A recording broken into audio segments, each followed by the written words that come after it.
While the third season of Netflix's Stranger Things starts off with various plot threads, everything seems to wrap up by the penultimate episode of the season. So in this video we're going to be exploring what the ending of Stranger Things Season 3 might actually mean. So obviously spoiler warning ahead if you have not seen the new season.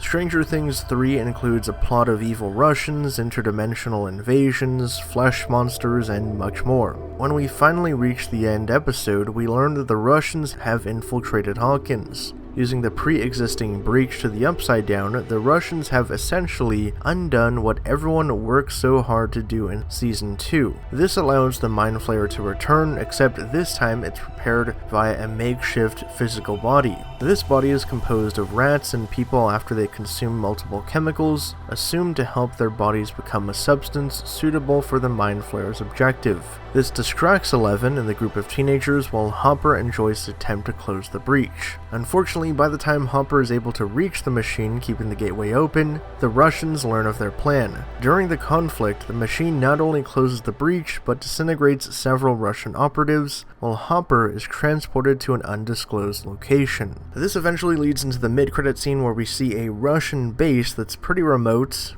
in Kamatka. When selecting a sacrifice for a Demogorgon, the prison guard says not to pick the American. This can mean many things within the context of the show. Is it Hopper? Is it a character that we've already met before? Is it someone completely new? If the American does turn out to be Hopper, it would be a little bit confusing. The scene featuring his disappearance didn't really leave much time for his capture, but at the same time, Hopper's knowledge of the Upside Down from a scientific perspective is very limited, making it not logical for him to be special.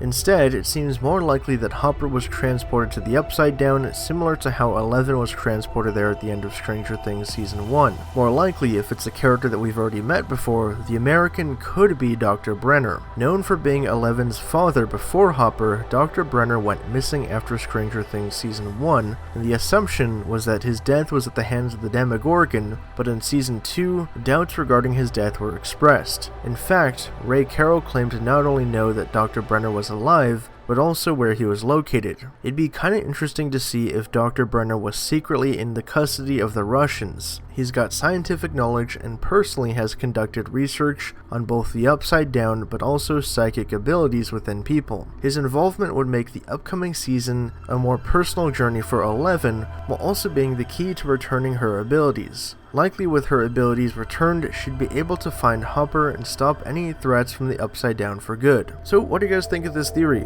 And did you enjoy Stranger Things Season 3? Let us know your thoughts down in the comments below, and for more updates on everything Stranger Things and pop culture, be sure to subscribe to HN Entertainment.